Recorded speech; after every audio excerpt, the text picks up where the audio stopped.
Good afternoon, everyone. Welcome to Tiger TV's special coverage of Hurricane Gustav. I'm Vincent Ball. And I'm Rachel Frost. Hurricane Gustav has moved onto land, and the center of the storm is approaching the Baton Rouge area.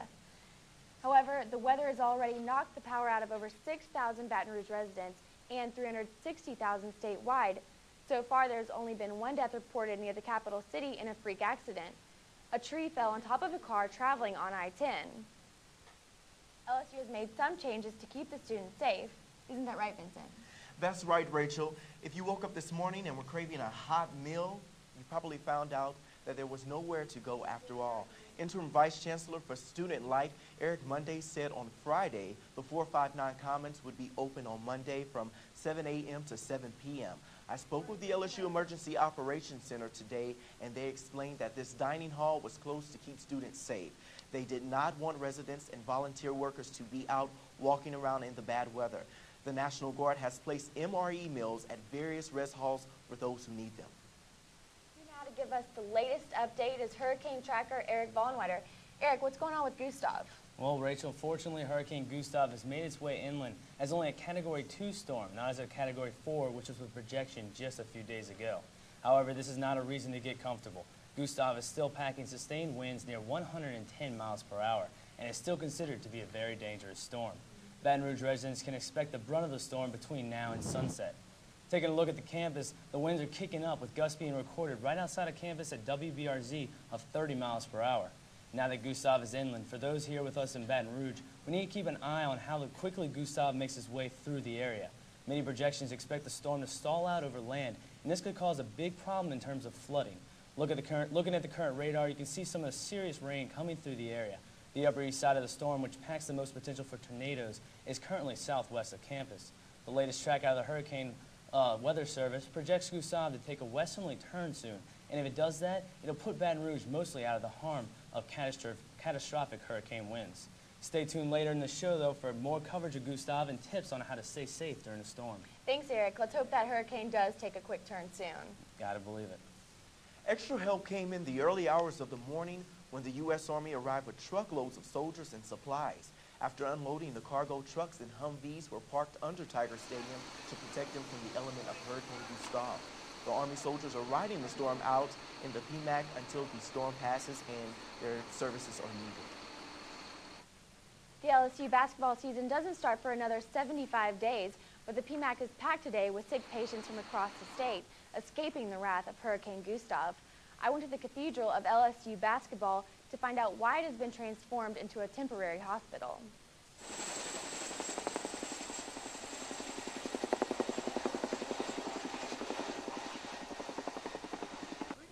With lessons learned from Katrina, preparation has begun early for Hurricane Gustav. This is a medical special needs shelter. We only take those that have been coming in and go through triage. The medical staff will determine if the patient needs to stay here.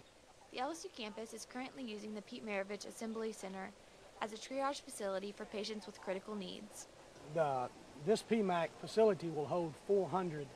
That's 200 patients and 200 caretakers. And we're not at capacity yet, but we're about halfway. Here at the Pete Maravich Assembly Center, authorities believe that they have only faced the calm before the storm. But with Hurricane Gustav quickly approaching, they are expecting to reach full capacity by tonight. Round-the-clock care is being provided to anyone in critical need. Well, I think the doctors are looking for them to be, they're trying to get them as stable as possible, depending on how long they've traveled and where they've come from. So they're trying to just stabilize them and see what ward they would belong in. Most of the patients who have come to the facility are elderly in need of care that they would typically receive at a nursing home. In addition to the medical staff, volunteers have been working around the clock transporting patients and unloading supplies. Basically helping out special people that have been bused in or flown in by helicopter, their critical care, so helping them out, like people who are with them, their primary physicians, like helping with ice chests, moving beds, if there's a spillage, moving them around, stuff like that. The PMAC has prepared for the worst case circumstances. FEMA and LSU has arranged a generator for this facility. So we have a generator that's going to take care of that if electricity and power fails. But even still, officials are not underestimating the power of Gustav. We're expecting it probably to be as bad as Katrina. Reporting for Tiger TV, I'm Rachel Frost. The medical special needs shelter is on total lockdown. After 4 a.m. this morning, no one has been allowed to go in or leave the PMAC until 4 a.m. on Tuesday. The PMAC isn't the only place on campus that took on a new role. The Agricultural Center was the first stop for buses out of New Orleans, carrying people who needed medical help. Tiger TV's Amy Vetrano talked with some of the volunteers at the Ag Center. The LSU Ag Center has been transformed from helping animals to helping humans. The center became a stop for patients being transported from New Orleans to northern Louisiana. Volunteers from throughout the community are helping out to make sure the process goes smoothly. What we do is enter the vehicle, assess if the patient is well enough to make that long trip. If they are, we send them on their journey. If we have some issues and think that they may become ill along the way, we will take them off, send them to the medical special needs shelter here on campus, which is at the PMAC, or if they're bad enough, we'll send we have strike teams consisting of 3 medical personnel and volunteers. The medical personnel go on the bus and assess the patients. The volunteers are available to help bring the patients off the buses, retrieve their personal belongings, and also bring water and snacks on the bus. These volunteers did not need any medical knowledge, but it was welcomed. We have nurses from around the Louisiana area. We have medical students, third-year students. We have just LSU students. For Tiger TV, I'm Amy Vetrano, on LSU. The triage stop at the Ag Center closed this morning before Gustav came ashore in order to ensure the safety of the workers. As Hurricane Gustav approached the Louisiana coast, Volunteer LSU, along with the EOC, called for help, and the community responded. Tiger TV's Brittany McCrae caught up with a few of LSU's volunteers to see how they were able to help with preparations. Volunteer LSU has over 700 LSU students, faculty, staff, and members of the community working around the clock to help hurricane operations here on campus. Volunteers are split into 4 time shifts to ensure that help is always available. During these time shifts, volunteers are split into 2 main groups. One helping at the bus triage at the Ag Center, and the other here at the Medical Needs Shelter at the PMAC.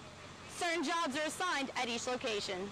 The bus triage, where we're taking people off buses, what volunteers will do is, after the doctors and nurses do their evaluations, our volunteers go onto the buses and bring water, snacks, words of encouragement to the people that will be staying on the bus. At the PMAC, volunteers are doing more than just assisting doctors and nurses. They also connect with the patients there. They help bring them, pillows, blankets, food if they need it. They also help with the logistics there, setting up, registration tables, things like that, helping with supplies. Warren Quarit is volunteering at LSU again, like he did during Hurricane Katrina in 2005.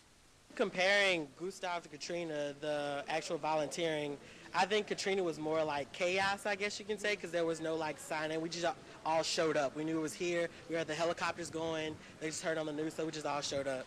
For Chantel George, she feels this experience is going to help her career. Actually, I'm a pre-med major, so I'm right in my alley working here with the public health department. So working with those in need and very sickly doesn't bother me at all. I'm actually really excited about doing it here today. So, Volunteer LSU is predicting that the need for volunteers at the PMAC will become greater as the storm passes through, and they are ready to meet those needs. Reporting for Tiger TV, I'm Brittany McCrae. If you're interested in volunteering, you can still sign up to help after the storm.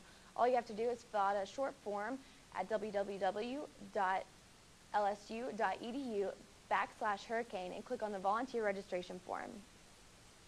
Coming up on our special coverage of Hurricane Gustav, we'll take you on a closer look at the storm approaching, where it's going, and what you should be aware of.